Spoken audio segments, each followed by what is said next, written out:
Hello అండి, అందరికీ welcome back to our channel Priyanka Telugu vlogs. Tirumala చరితామృతంలో చాప్టర్ 4లో ఇది 4th వీడియో అండి. 3 చాప్టర్స్ కంప్లీట్ అయిపోయాయి. స్టార్టింగ్ నుంచి చూడాలనుకుంటే మన ఛానల్లో షార్ట్స్ రూపంలో ఉన్నాయి. ఎవరికైనా ఇంట్రెస్ట్ ఉన్నట్లయితే చూసేయండి. అలాగే చూసి వెళ్ళిపోకుండా కొంచెం మన ఛానల్ని సబ్స్క్రైబ్ చేసుకోండి. లాస్ట్ వీడియోలో మనం ఎక్కడ ఆపామంటే, స్వామి పుష్కరిణి దక్షిణ తీరంలో ఉన్న దేవుడు శ్రీ మహావిష్ణువ మరే ఇతర దేవత అనే సంశయం నివృత్తి కాలేదు, దాన్ని నిరూపణ చేయాలంటాడు అన్న వరకు చెప్పుకున్నాం.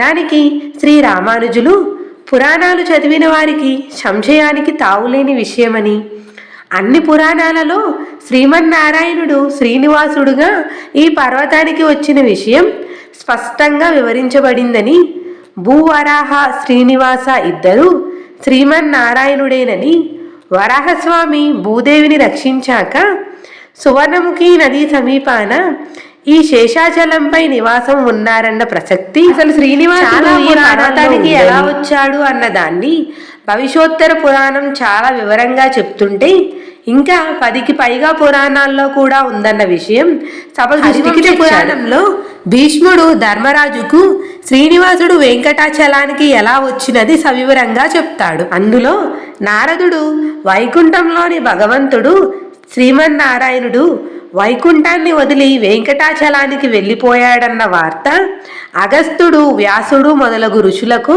చెప్పిన వృత్తాంతం ధర్మరాజుకు భీష్ముడు చెప్తాడు.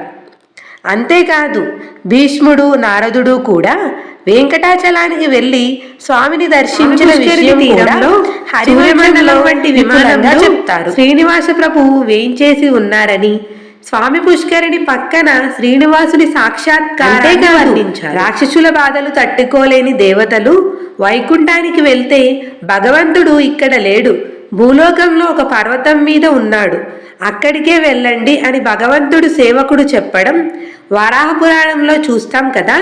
అలాగే ఇలా నారదుని విషయంలోనూ జరిగింది. పుష్కరిణి సమీపాన ఉన్నట్లు అన్ని పురాణాలు చెప్తుంటే తపస్సు చేయడానికి వచ్చిన కుమారస్వామి అనడం ఎలా సమంజసం చెప్పండి.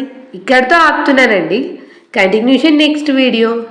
ఈ వీడియో కనుక మీకు నచ్చినట్లయితే వీడియోకి ఒక చిన్న లైక్ ఇచ్చి మన ఛానల్ని సబ్స్క్రైబ్ చేసుకోండి.